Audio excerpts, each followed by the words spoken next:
আসসালামু আলাইকুম, সবাই কেমন আছেন? আলহামদুলিল্লাহ, আপনাদের দোয়া আমি অনেক ভালো আছি। এই ছিল মুস্কান। কালকে একটা ভিডিওতে বলেছিলাম যে মুস্কানের কথা। মুস্কান আসছে পুঁই শাক নিতে। মুস্কানের গাছও আছে 2-3টা, বেশি না।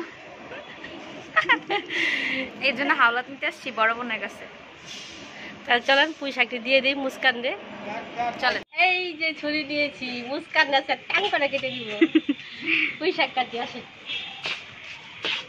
দেখছেন কত সুন্দর সুন্দর পুঁই শাক। কারো যদি লোভ লাগে আমাকে দোষ নেই, চলে আসেন, দিয়ে দিব, সমস্যা নাই। আমাদের ছাদ বাগান আছে। কত সুন্দর পুঁই শাকগুলা হয়েছে, মাশাআল্লাহ। সবাই মাশাআল্লাহ বলবেন, দোয়া করবেন যেন এরকম আরো সুন্দর সুন্দর পুঁই শাক হয় হয়। দিতে পারি মানুষকে সার্ভিসিং, ফ্রি সার্ভিসিং। তারপরে আরো অনেক গাছ আছে, তুলসী পাতা যদি কারো লাগে নিতে পারেন। এই যে অ্যালোভেরা গাছ আছে, অনেক কিছু আছে।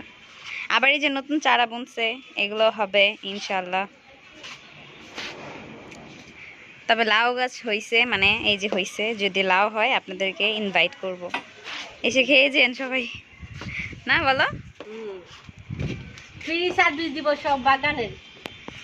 আচ্ছা, বাকিটুকু পরে দেখাচ্ছি। Bye bye.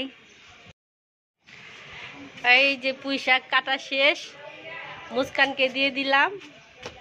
এটা এখন রেসিপি হবে, মুস্কান রেসিপি। আচ্ছা, বাই বাই। Bye bye. সবাইকে অনেক অনেক ধন্যবাদ। আসসালামু আলাইকুম। সবাই আমার পাশে থাকবেন, আমার জন্য দোয়া করবেন, আমি যেন এগিয়ে যেতে পারি। আর আমাকে সাবস্ক্রাইব করে দিবেন please, help me. Allah Hafiz.